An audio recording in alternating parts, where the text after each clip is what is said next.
Women in the city room were unheard of. Young men in my class in high school were enlisting or being drafted. And when this city editor asked me to meet him, I had no idea what he was going to talk about.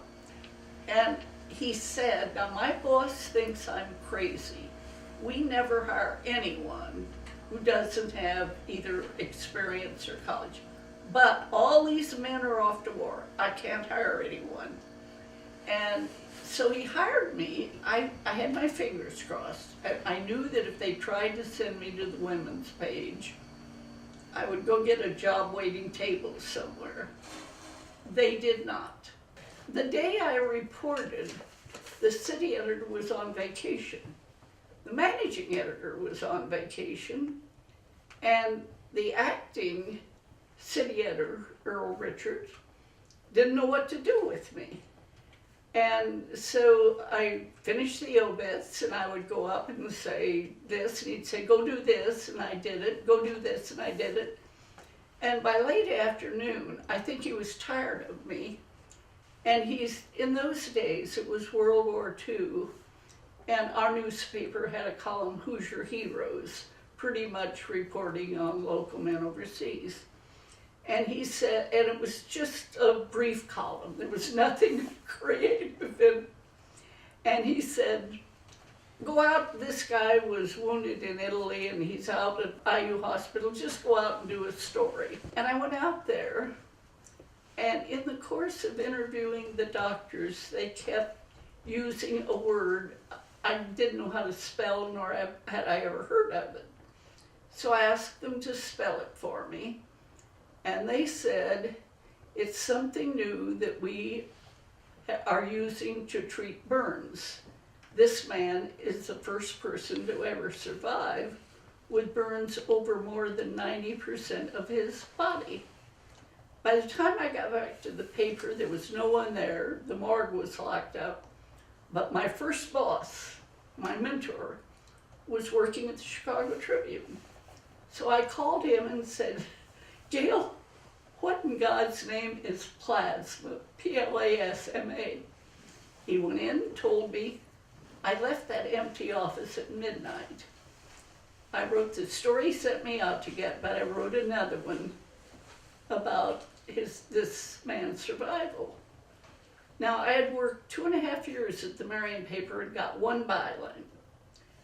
So when I came in the next day, he barely acknowledged me. I went back to writing obits, and in our newspaper office, as every office, when the first edition comes up, you stop and proofread everything.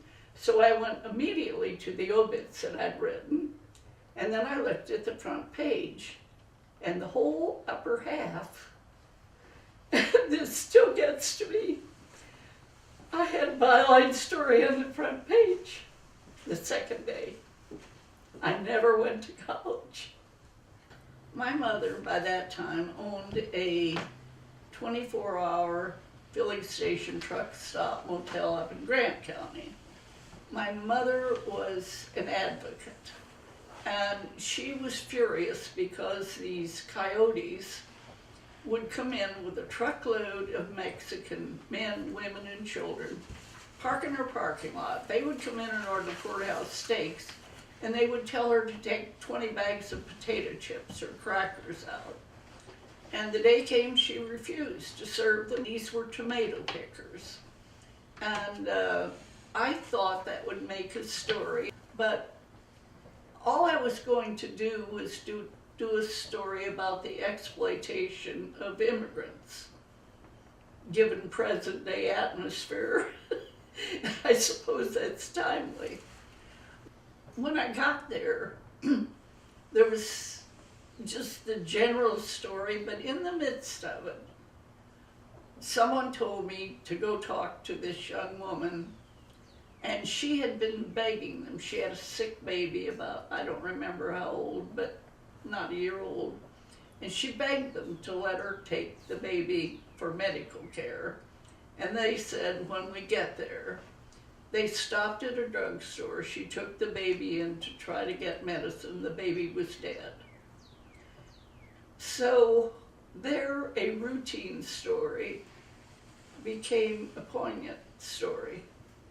And I turned it in, and it was one that was chosen for the front page. Eleanor Roosevelt. I went to the Claypool to interview her. And I had gone over there to interview other politicians, and they were always in the presidential suite, you know, with gophers everywhere. And my paper and most newspaper opposed Eleanor Roosevelt. They felt she was ugly, she was intrusive. There was one paper in Richmond, Indiana, that would not call her the First Lady. But I went over to interview her, and she was in what we call a rack rate room. The lowest room.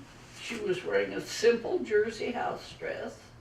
Yes, she had unattractive features, but she was there with no one to help. I sat down, ill-prepared, and began asking her questions.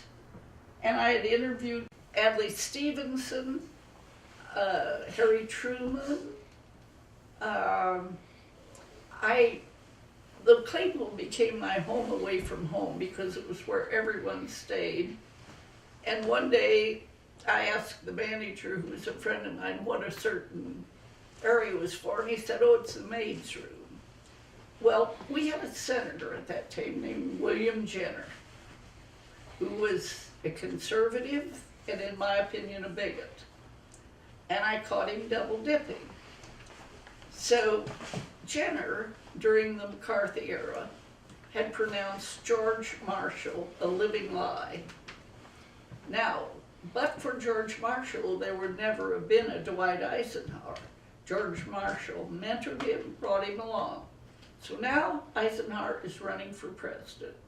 It would be customary when he came to our state for the state senator to appear on the platform with him.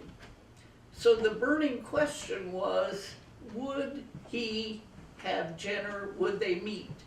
So I went up to the maid's room and got myself a maid uniform. He's dead now, so I can say the little contrivance with the manager. The presidential suite had double doors at the end of the corridor. Eisenhower wasn't president yet, but he thought he was. And, you know, he demanded that whole wing be cleared for his party. Well, I rented the room immediately adjacent as Mrs. Cortlandt Shea, which I was. And I went up early on, changed into the maid's uniform, went in, unpacked his suitcase, and as various people came in, the mayor of Indianapolis at that time was Alex Clark, and he knew me from his court, and later he married us. So when I saw these local people coming in, I grabbed a bunch of clean towels, went into the bathroom, and unscrewed the light bulbs. And they looked at my back and said, oh, I said, oh, I'm just putting in fresh light bulbs. And I got away with it for several hours. And then somebody spotted me. And when someone that I knew came in, I would just circle through and go back to my own room. And my primary purpose was to see if he met with Jenner. But failing that, I was going to do a feature story. Well, at a certain point, when someone recognized me, all hell broke loose. And they called the manager up and said, throw that woman out, she's a reporter. And Brian Carr used to come to our house every Sunday with his wife and daughter. We were friends. And he said, oh, well, I don't know. I don't think I can throw her out. And by that time, I had called a photographer to come over, and I had the door open.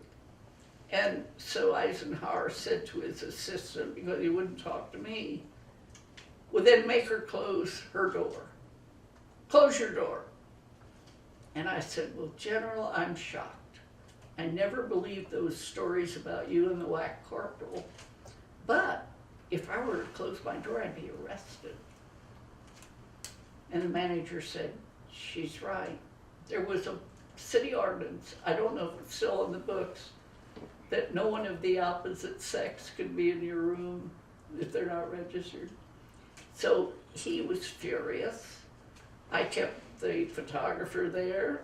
he finally left to go make his speech. He didn't meet with Jenner. He said, "We'll throw her out. She's under an assumed name." So I just handed him my driver's license as Donna Shea. And Mary said, "I don't think I can throw her out." So he demanded all the keys. And then he got locked out on his return and had to ask to use my telephone. So I had fun. We didn't get a news story, but I did a feature story. And that has become a legend. There are snake venoms that sell for $36,000 an ounce. There's champagne, there's perfume that sells for $1,000 a bottle. But you know the most valuable liquid in the whole world is those few ounces of printer's ink.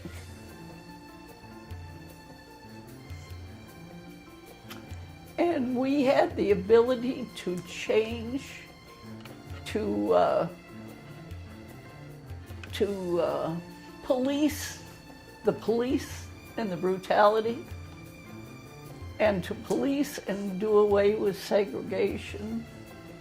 And it was that ink that did it. It wasn't the byline, it wasn't the writer, it was the strength of public opinion.